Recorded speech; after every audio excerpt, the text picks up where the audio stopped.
Hello and welcome. You're watching our favorite cricket show. I'm Sunil Yashkalra and today we're going to be talking about the final. Yes, it's the big finale at the Narendra Modi Stadium in Ahmedabad, which is slowly filling up and the teams are all geared up for the match of the season. Yes, this is the T20 final between India and New Zealand, where the sheer aggressive intent of India's power play philosophy collides with New Zealand's philosophy of tactical supremacy. New Zealand has the highest batting run rate in the tournament and India lead the boundary percentage metric. This ICC Men's World Cup final, defending champions Indians look to win and continue with their record-making third title against the New Zealand, who will be aiming to win their maiden title. Yes, with the barest of the margins.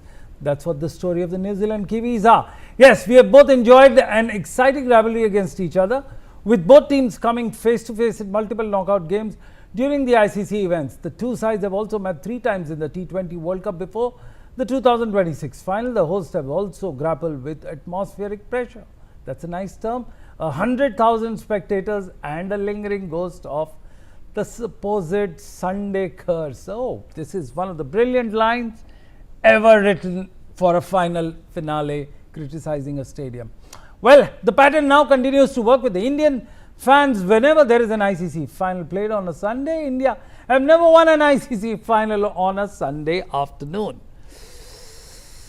Well, New Zealand has historically orchestrated India's collapse at the crucial nexus, famously dismantling their top order in the 2019 semi-final, masterminding the conditions at the inaugural World Test Championships. In the final, the toss looms critical variable with Ahmedabad due factor, the spinner's ability to grip the ball, and many other things. Well, to decide and discuss, we've got a galaxy of stars. Yes, Stanley Chiozza, my man, the UAE fielding coach who was there at the World Cup, who was in India, who could have played a match in the Narendra Modi Stadium, also joining is Noel David, who's driving fast in the streets of Hyderabad, if not Philadelphia.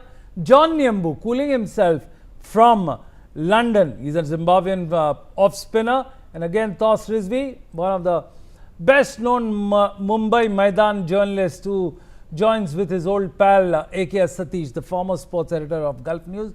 We will also be joined by Roland Butcher, the first black player to play for England under Ian Botham, but then he goes back and he does the selection for Barbados and the West Indies team. Well, the first of its kind. Who do I start with? Let me start with the coach. Coach Stanley Chiozza, you've been here. You played the warm-up matches in India. Now it's the final. What do you think the atmospheric pressure would be like? I mean, just explain in your words the pressure. Well, look, one thing is certain, there's plenty of history behind both these teams. And, I think there's lots more cooking in the New Zealand camp. They've been to many finals, they've been to semi-finals, and it's time that they finish off what they would have started. So importantly, look, I think it's an even Stevens kind of affair, but importantly, it's the team that will obviously get acquainted and get used to the conditions at the stadium a lot quicker and a lot better. Obviously, there's a massive fight between bat and ball. India knows that there isn't too much in terms of batting deep in that New Zealand camp, so they know those early wickets with regards to that big opening partnership with Seifert and Finn Allen, how important it is to break through and then expose that middle order. Yes. Obviously, the other way around. New Zealand, they know they've got some firepower in their bowling, facing a very much potent batting lineup in India that will be playing at home in front of that massive home support. There is a big fight to be had, but at the end of the day, it's always about the team that puts its best foot forward.